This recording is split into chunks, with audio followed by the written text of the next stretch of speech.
ต้องเป็นของลาวแผ่นดินลาวลาวเป็นเจ้าของบ่ยอมให้ไผมาครอบครองแผ่นดินทองของลาวเท่านั้นหากชาติใดหมายมาลบลู่เราจะสู้ถึงใจถึงกันปาศัตรูเสือสู้สถาบันขับไล่มัน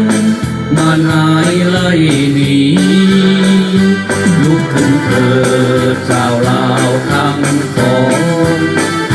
มาปองดองสมานสามัคคีเพื่อเอกราชอิสระเสรีบนปฐพีล้านสร้างห่มขาวแผ่นดินลาวต้องลาวเป็นใหญ่สู่สิ่งใสสร้างสรรค์ชาติลาวก้าวเดินไปท่านชาติอื่นเขาลาวเป็นลาวเจริญศรีวิไล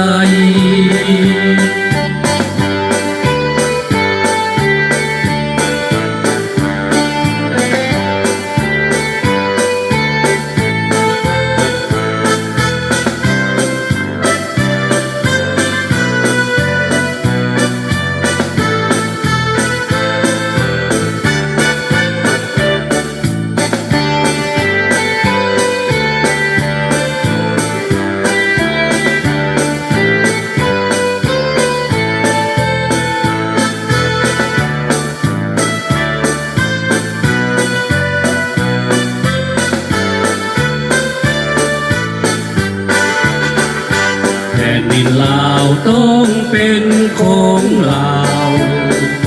แผ่นดินลาวลาวเป็นเจ้าของบ่ยอมให้ไผมาครอบครองแผ่นดินทองของลาวเท่านั้นหากชาติใดหมายมา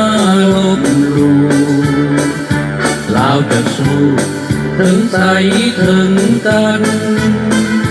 ปราบศัตรูเสิร์ชสู่สถาบันขับไล่มันหายไล่หนีลุกขึ้นเถิดชาวลาวทั้งปวงมาปองดองสมานสามัคคีเพื่อเอกราชอิสระเสรีบนปฐพีล้านสร้างห่มขาวแผ่นดินลาวต้องลาวเป็นใหญ่สู่สิ่งใสสร้างสรรค์ชาติลาวก้าวเดินไปท่านชาติอื่นเขาลาวเป็นลาวเจริญศรีวิไลลาวเป็นลาว